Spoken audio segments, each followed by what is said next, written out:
The morning air was cold when Maria stepped off the bus. Her fingers were already stiff and she hadn't even started working yet. She pulled her worn coat tighter and walked up the long driveway toward the Westbridge estate. The mansion looked like something from a magazine. Tall white columns, perfectly trimmed hedges, and windows that sparkled even in the gray morning light. Maria had been working here for 3 months now. 3 months of scrubbing floors that never seemed dirty, dusting furniture that nobody used, and staying as quiet as possible. At 52 years old, she'd learned that being invisible was sometimes the safest way to get through the day. She used her key to enter through the side door, the one the staff was supposed to use. The kitchen was already warm, and she could smell coffee brewing. Mrs. Hampton liked her coffee ready by 7:30 sharp, not a minute later. Maria hung her coat on the hook and tied on her apron. Another day, another chance to avoid trouble. The house was massive. 8 bedrooms, 6 bathrooms, a library, a dining room that could seat 20 people, and a music room with the most beautiful piano Maria had ever seen. That piano. Every time she walked past it, something tugged at her chest. It was a concert grand, black and glossy, sitting in the center of the room like a piece of art. The Hamptons had bought it 6 months ago, right before Maria started working here. She'd only heard someone play it once.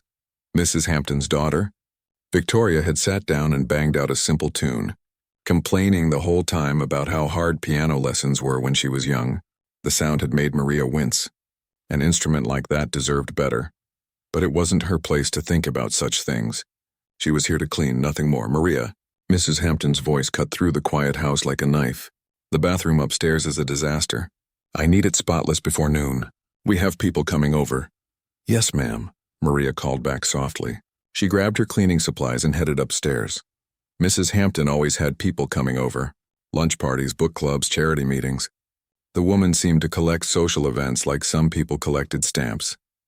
As Maria scrubbed the marble countertops, she could hear Mrs. Hampton on the phone in the next room. Her voice carried through the walls. Oh, I know, Patricia. The help these days, you really have to watch them constantly. I swear if I don't tell her exactly what to do, nothing gets done right. But what can you do? Good workers are so hard to find. Maria's hands paused for just a moment, then continued scrubbing. She'd heard worse. Much worse. At her last job, they'd made her eat lunch outside in the cold because they didn't want her using the kitchen. This was better. At least here she had a small room in the basement where she could rest between tasks. The truth was, she needed this job.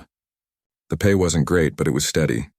And at her age, with no references and gaps in her work history, she couldn't afford to be picky. She sent most of her money back home to her sister, who was raising 3 kids on her own. Maria's pride had died a long time ago. Now she just focused on getting through each day. By lunchtime, the house was filled with Mrs. Hampton's friends. Maria stayed in the kitchen, preparing tea and small sandwiches. She could hear them laughing in the dining room, their voices bright and carefree. They were talking about the gala coming up next week. It's going to be absolutely magnificent, Mrs. Hampton was saying. We've hired Antonio De Luca to perform. Yes, the Antonio De Luca. He's flown in all the way from Italy just for our event. The man is a genius on the piano. How did you manage that? Someone asked, clearly impressed. Well, when you have the right connections and the right instrument, these things fall into place. Our piano is worth more than most people's houses. Only the best musicians want to play it. Maria carried the tea tray into the dining room, moving as quietly as she could. She set the cups down carefully, not making eye contact with anyone. But Mrs. Hampton's son, Robert, noticed her anyway. Careful with those, he said loudly. That china is probably worth more than you make in a year. His friends laughed. Maria nodded and retreated back to the kitchen. Her face felt hot, but she kept her expression neutral. Don't react. Don't give them the satisfaction. Just do your job and get through the day. Later that afternoon, when everyone had finally left, Maria was dusting the music room. She always saved this room for last. The piano sat there, magnificent and silent. She ran her dust cloth gently over its surface, taking care not to touch the keys. She wasn't allowed to touch the keys, but she wanted to. Oh, how she wanted to. Her fingers hovered over the ivory, trembling slightly. Just one note. Just to hear the sound this beautiful instrument could make. But footsteps in the hallway made her pull back quickly. Victoria walked in, phone pressed to her ear, barely glancing at Maria. I know it's ridiculous, Victoria was saying to whoever was on the other end. Mother is obsessed with this gala. She's been impossible to deal with. And get this, she actually expects the maid to work extra hours that week without additional pay. Can you imagine? Victoria laughed, walking right past Maria as if she were part of the furniture. I mean, what's she going to do? Quit, please. People like that need jobs like this. They should be grateful we're even giving them work. Maria continued dusting, her movements mechanical. People like that. She'd heard those words before in different languages in different houses. People like that. As if she were a different species. As if her humanity came with an asterisk. When the house finally grew quiet that evening, Maria sat in her small basement room. The walls were bare except for one photograph she kept on the nightstand. She picked it up, running her finger over the glass. The photo was old, the colors faded, but she could still see the faces clearly. Her husband's warm smile, her daughter's bright eyes. Both gone now, for so many years that sometimes it felt like a dream she'd once had. Next to them in the photo stood a younger version of herself. Her hair was dark and styled elegantly. She wore a beautiful gown, and her hands were resting on piano keys. But that woman felt like a stranger now. That life felt like it had belonged to someone else entirely. Maria set the photo down and lay back on her narrow bed. Through the ceiling, she could hear the Hamptons moving around upstairs. Tomorrow would be the same as today, and the day after that would be the same as tomorrow. This was her life now, small, quiet, invisible, but sometimes late at night she could still hear music in her head, and her fingers would move against the blanket, playing pieces that no one else could hear. The week of the gala arrived faster than Maria expected. The entire household had been in chaos for days. Mrs. Hampton was everywhere at once, shouting orders, changing her mind about decorations, and making everyone's life miserable. Maria had been working 16-hour days and her back ached constantly. On the morning of the event, Maria arrived at 5 in the morning. The caterers would be there by 8, the florists by 9, and Mrs. Hampton wanted everything perfect before they arrived. Maria moved through the house like a ghost, cleaning, organizing, making sure every surface gleamed. By noon, the mansion had transformed into something even more spectacular than usual. White flowers filled every room. Crystal glasses lined the dining table. The chandelier in the main hall sparkled like it held 1,000 stars, and in the music room the piano sat waiting, polished to perfection. Maria had spent an extra 30 minutes on that piano. She'd cleaned it so carefully, her cloth moving over every inch of its surface. When she was done, she'd stepped back and looked at it for a long moment. Tonight, someone would play this magnificent instrument. Someone would make it sing. She tried not to think about how much that hurt. Maria. Mrs. Hampton's voice echoed through the hallway. The guest bathroom on the second floor. Someone needs to check it one more time. Maria climbed the stairs, her legs heavy with exhaustion. She'd been up and down these stairs at least 50 times today, but she couldn't complain. She needed this job. She needed the money. So she kept moving. By 6 in the evening, guests started arriving. Maria watched from the kitchen as they stepped through the front door in their expensive dresses and tailored suits. Diamonds sparkled on necks and wrists. The air filled with perfume and cologne. These people lived in a different world than Maria. A world where a single piece of jewelry cost more than she'd make in 5 years. She stayed in the kitchen, helping the catering staff, making sure drinks were ready, cleaning up small spills. Nobody looked at her. Nobody thanked her. She was just part of the background, like the furniture or the paintings on the walls. Around 7:30, Mrs. Hampton gathered everyone in the main hall. Her voice rang out, clear and proud. Ladies and gentlemen, thank you so much for joining us tonight. As you know, this gala supports the Children's Music Foundation, a cause very close to our hearts. Maria almost laughed at that. Close to their hearts. She'd never once heard the Hamptons talk about music education or helping children, but she kept her face blank and continued clearing empty glasses from a side table. And now, Mrs. Hampton continued, I'm thrilled to announce that the world-renowned pianist Antonio De Luca will be performing for us tonight on our beautiful Steinway grand piano. The crowd applauded politely. People whispered to each other, clearly impressed.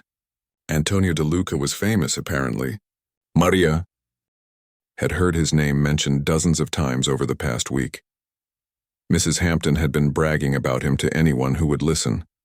But then something happened that made the room go quiet. A man in a dark suit rushed over to Mrs. Hampton and whispered something in her ear.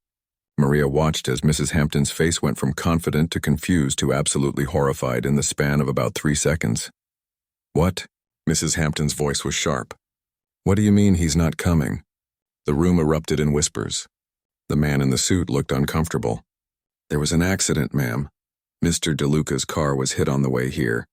He's fine, just shaken up, but his hands are trembling too much to perform. He sends his deepest apologies." Mrs. Hampton looked like she might faint. Her husband rushed over to steady her. Victoria appeared out of nowhere, her face pale. "This can't be happening. Everyone is here. Everyone." "We need to find someone else," Robert said, his voice tight. "Does anyone here play piano?" A few people raised their hands hesitantly, but when they were asked about their skill level, none of them were confident enough to perform at this kind of event. One woman admitted she only knew a few simple songs. A man said he hadn't played in 20 years. Mrs. Hampton was starting to panic. Maria could see it in her eyes. This gala was supposed to be her moment. She'd been planning it for months, spending thousands of dollars, bragging to all her friends, and now it was falling apart. "This is a disaster," Mrs. Hampton said, her voice shaking. "An absolute disaster." Maria stood near the kitchen door holding a tray of empty glasses. She should leave. She should go back to the kitchen where it was safe. But something kept her there. Watching this woman who'd treated her so poorly now falling apart over something so trivial. Victoria was getting desperate. "Maybe we can play music from a speaker? Would that work? Recorded music at a live gala?" Robert shook his head. "That's even more embarrassing." Mrs. Hampton's eyes swept across the room, looking for solutions that didn't exist, and then her gaze landed on Maria. For a moment, their eyes met. Maria saw something in Mrs. Hampton's expression, a flash of anger that needed somewhere to go. "You," Mrs. Hampton said, pointing at Maria. "This is your fault." The room went quiet. Maria blinked, confused. "Ma'am? You were supposed to check the driveway was clear. There was a wet spot near the entrance. What if that contributed to the accident? What if Mr. DeLuca's driver got nervous because of the condition of our property?" It made no sense. The accident had happened miles away on a completely different road. But Mrs. Hampton needed someone to blame, and Maria was convenient. "I'm sorry, ma'am," Maria said quietly, even though she'd done nothing wrong. "Sorry doesn't fix this." Mrs. Hampton's voice was getting louder. Several guests were watching now, their champagne glasses frozen halfway to their lips. "Do you have any idea how much this evening cost? How important it was?" "I understand, ma'am." "No, you don't understand. You couldn't possibly understand." Victoria stepped forward and Maria saw something cruel flash across her face. That look that said she was about to say something mean just because she could. "Maybe the maid should play for us." "Wouldn't that be perfect? I bet she's been dying to touch that piano. She's always staring at it." A few people laughed, not because it was funny, but because they were uncomfortable and didn't know what else to do. Maria felt her face grow hot. She'd kept herself together through so much, so many insults, so many small cruelties. But this felt different. This felt like the final straw. "That's actually not a bad idea," Robert said sarcastically. "Let's have the entertainment really match the evening we're having." More laughter. Mrs. Hampton's expression twisted into something that might have been a smile. "Yes, please, Maria, why don't you save our gala? I'm sure your skills are just what we need." The words hung in the air, dripping with mockery. Maria stood there, her hands gripping the tray so tightly her knuckles turned white. She could walk away. She should walk away. This wasn't worth it. These people weren't worth it. But then she thought about the piano, that beautiful instrument sitting there, silent and waiting. She thought about the music that used to flow through her fingers like water.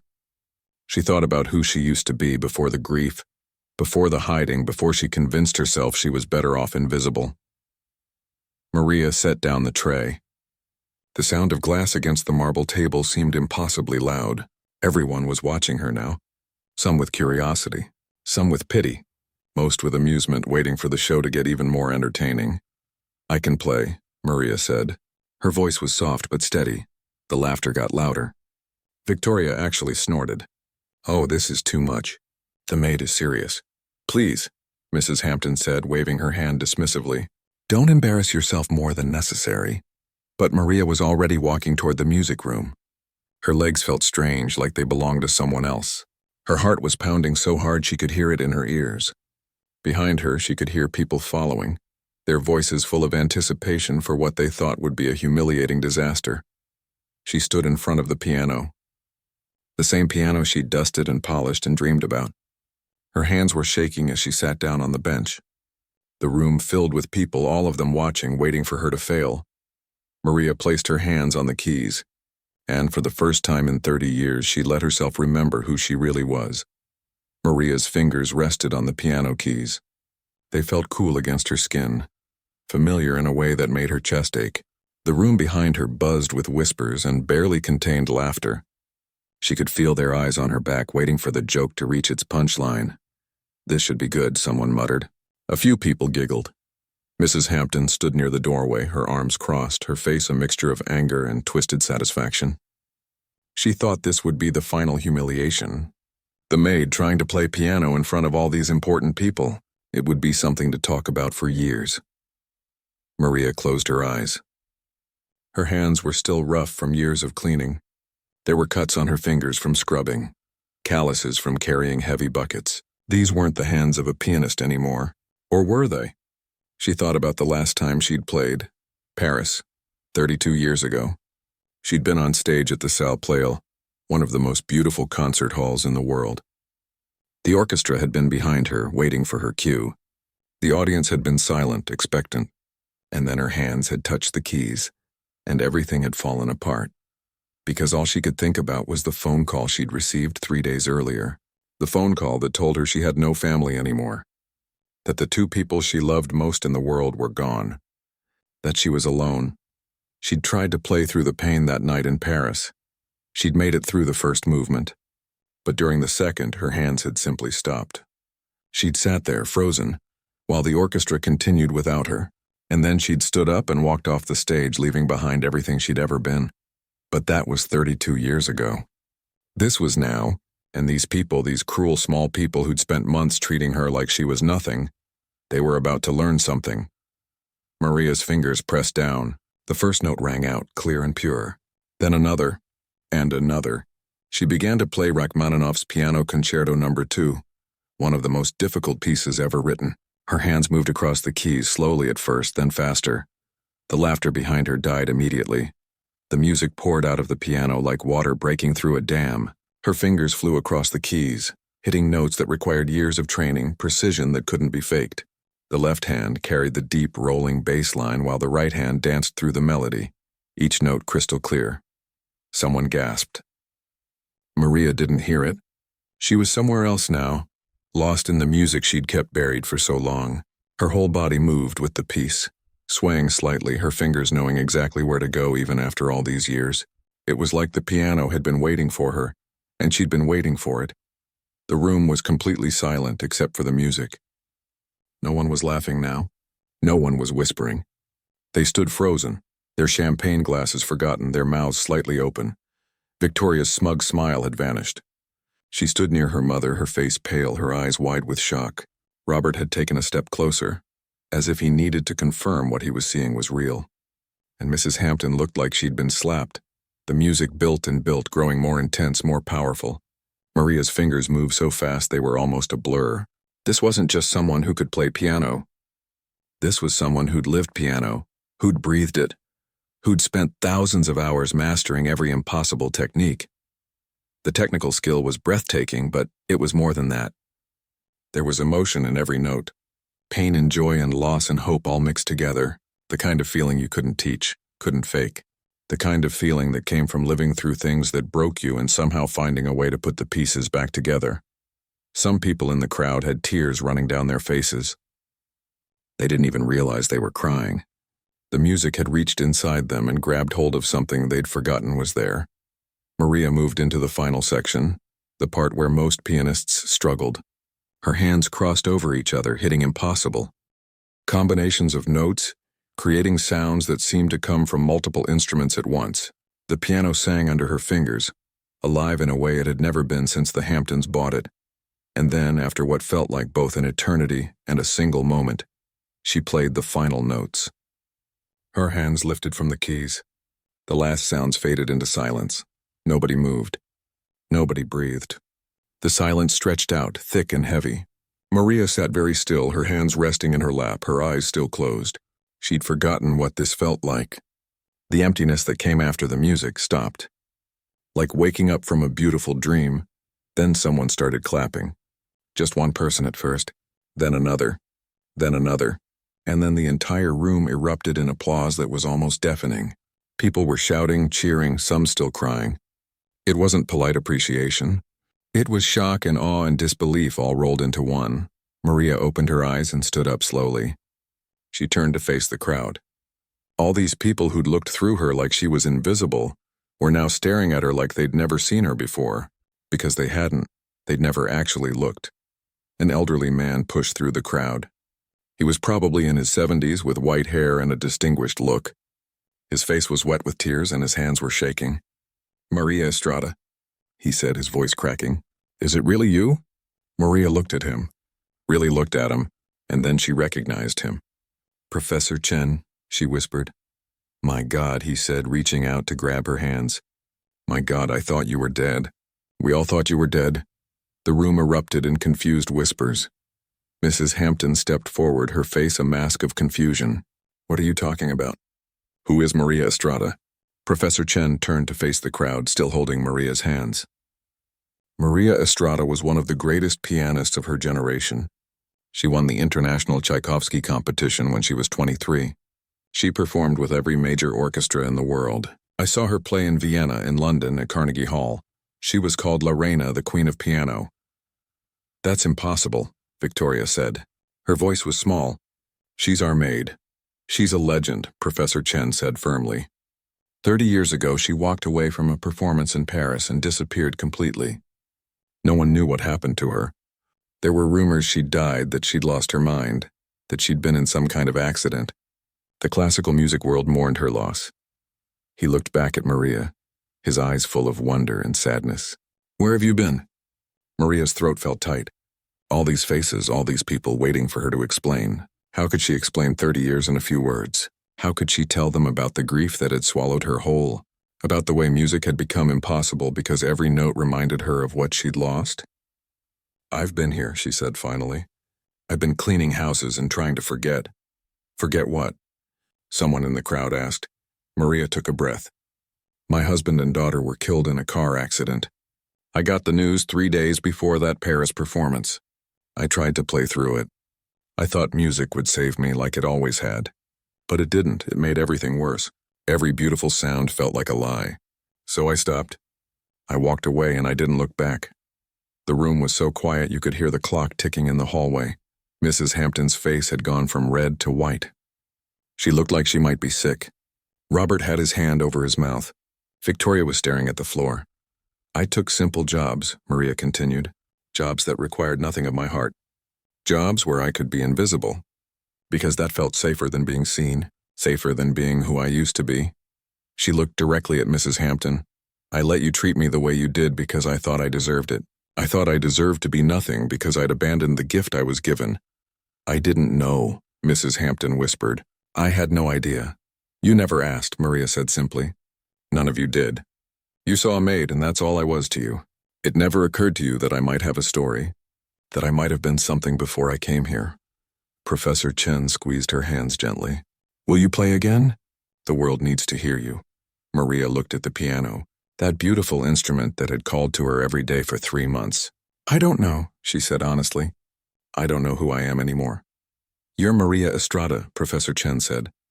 "You always have been," but Maria wasn't sure that was true. She'd been so many people over the years. The prodigy, the star, the grieving mother, the invisible maid. Who was she really? And after tonight, after this moment that had changed everything, who would she become? The next morning, Maria woke up in her small basement room to the sound of her phone ringing. She'd barely slept. Every time she closed her eyes, she saw the faces in that crowd. The shock, the tears, the way they'd looked at her like she was a completely different person. But she was the same person. Wasn't she? Her phone kept ringing. She picked it up and saw dozens of missed calls from numbers she didn't recognize. Her voicemail was full. There were text messages from people she hadn't spoken to in decades. The phone rang again, and this time she answered. Maria Estrada. This is Jennifer Park from the New York Times. I'd love to talk to you about what happened last night." Maria hung up without saying a word. Her hands were shaking. She sat on the edge of her bed trying to steady her breathing. How did they get her number?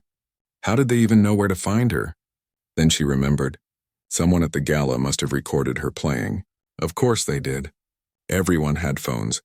Everyone was always recording everything.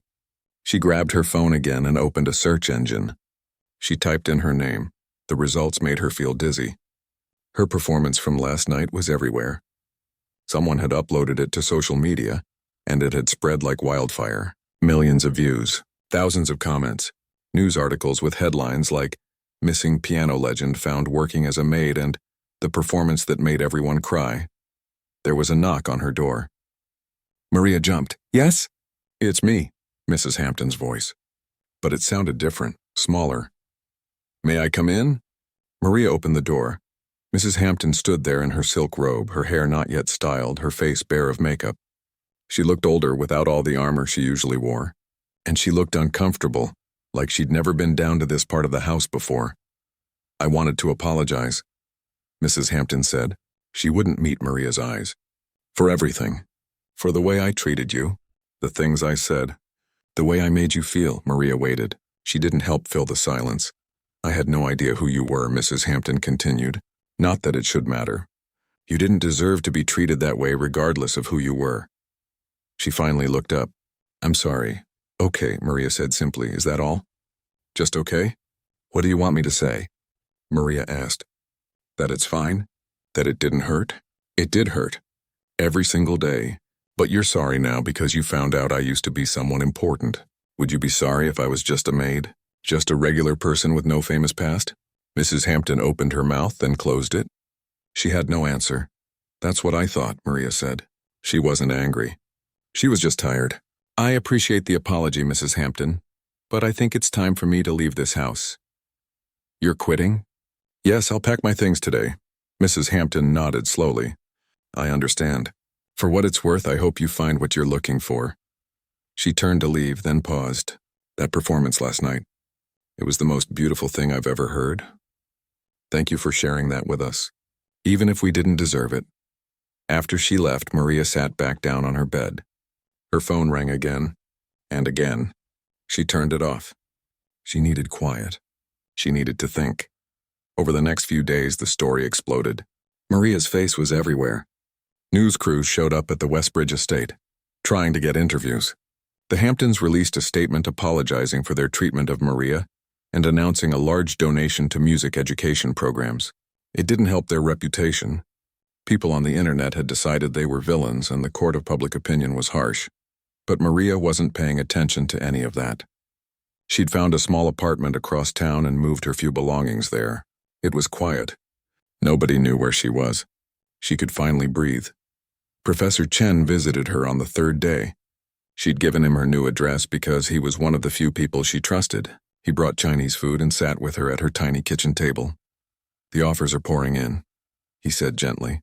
"Carnegie Hall wants you to perform. The London Symphony, Tokyo, Vienna.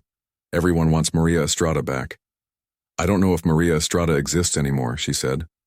"I watched you play the other night." "She exists." Maria pushed her food around with her fork. "I played because I was angry. Because I was tired of being invisible. But that doesn't mean I'm ready to step back into that life." "What are you afraid of?" Professor Chen asked. "Everything," Maria admitted. "I'm afraid I'll get on stage and freeze again. I'm afraid the music will bring back all the pain I've spent 30 years trying to bury. I'm afraid I'm not that person anymore and everyone will be disappointed." "Or," Professor Chen said, "you could be afraid that you'll succeed, that you'll discover you're exactly who you always were, and that means facing everything you've been running from." Maria looked at him. He'd always been wise, even back when she was his student. "When did you get so smart?" "I've always been smart. You were just too young to notice." He smiled. "I'm not saying you have to perform at Carnegie Hall tomorrow, but maybe you could start smaller. There's a community center in my neighborhood.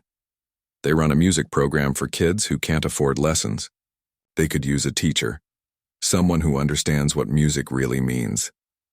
I haven't taught in 30 years. Neither had you played in 30 years. And look what happened when you tried." Maria thought about it. Teaching. Not performing, not being on stage with thousands of eyes watching, just passing on what she knew to kids who wanted to learn. What kind of kids? All kinds. Some are immigrants like you were. Some are from poor families. Some just don't fit in anywhere else. They need someone who sees them, really sees them. Like I needed to be seen, Maria said quietly. Exactly like that. Maria agreed to visit the community center the next day. It was in a part of town she'd never been to, where the buildings were old and the paint was peeling. The center itself was small with worn floors and fluorescent lights that flickered. But it was clean and bright, and she could hear music coming from one of the rooms. The director, Mrs. Lin, greeted her warmly. Professor Chen told me about you. We'd be honored to have you here. Though I have to warn you, we can't pay much. I don't need much, Maria said. Mrs. Lin showed her around. There were rooms for different activities: art, dance, music. In the music room there was an old upright piano that had seen better days. A group of kids, maybe 10 of them, sat waiting. Their ages ranged from about 7 to 15. They looked at Maria with curiosity. Everyone, Mrs. Lin said. This is Miss Maria. She's going to be teaching piano. One of the kids, a girl about 12, raised her hand. Are you the lady from the video? The one who was a maid? Maria felt her face get warm. Of course they'd seen it. Everyone had seen it. Yes, that was me.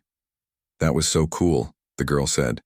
The way you played, and the way those rich people looked so stupid after being mean to you.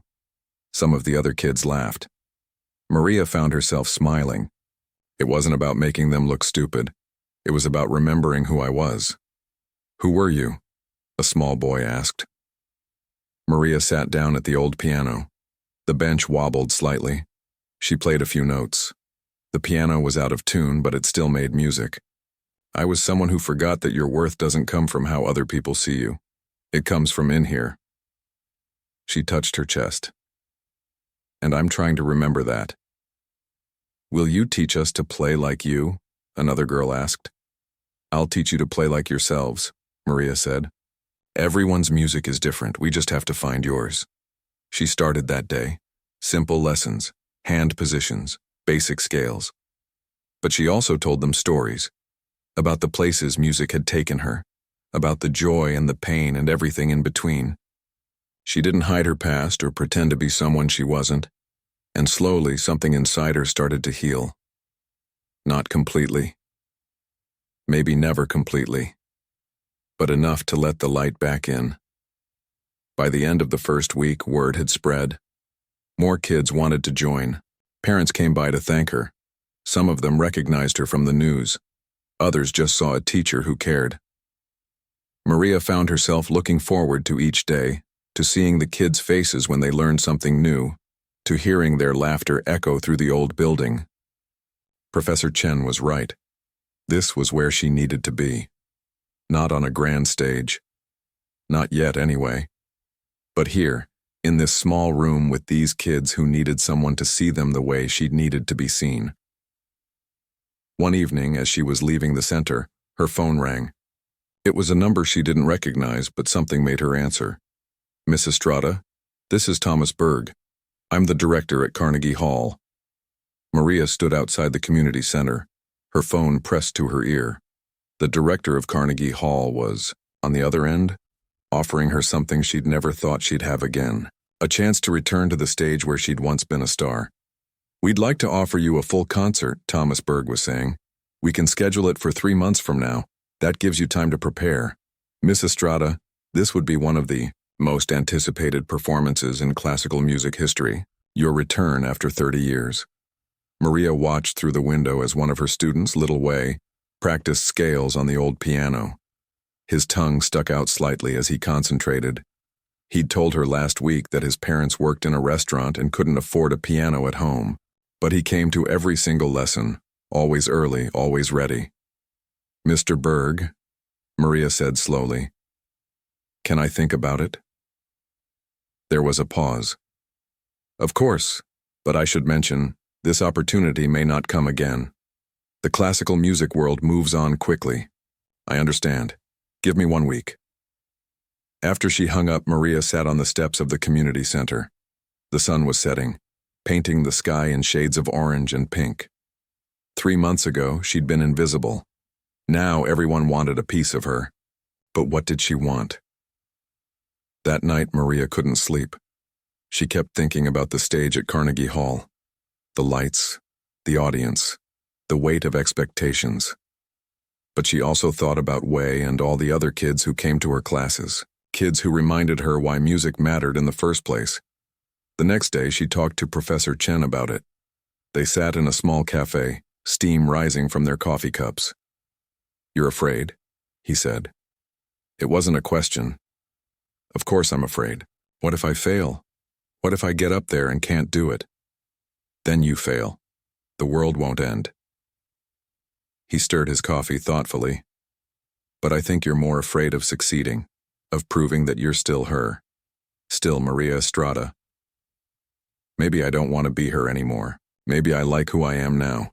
Just a teacher. Just someone helping kids." "You can be both," Professor Chen said gently. "You don't have to choose." But it felt like she did have to choose. The teacher or the legend. The quiet life or the spotlight. Safety or risk. Over the next few days, Maria noticed something. Her students had seen the videos of her playing. They'd read the news stories. And they looked at her differently now. Not worse, but different. Like they'd discovered their teacher was secretly a superhero. "Miss Maria," Wei asked during one lesson, "will you play for us?